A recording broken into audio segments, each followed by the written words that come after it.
mesela aşık şu jirde damar olan şu jirde hatta babanlar tozla güllere damdan takar barda kader bardi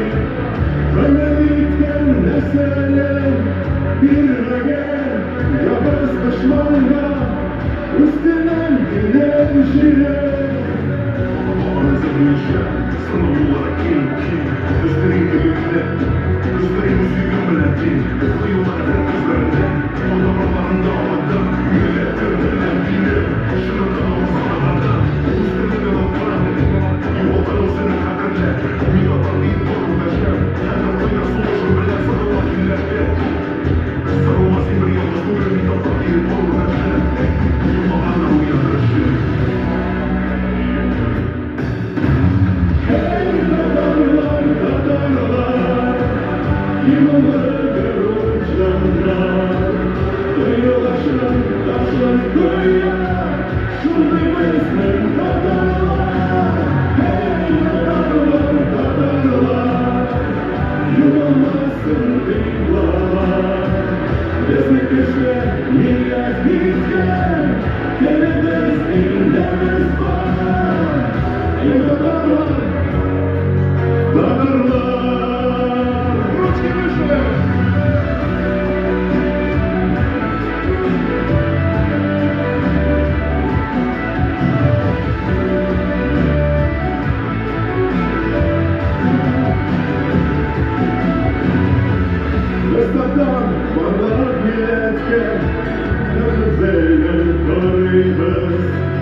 bugün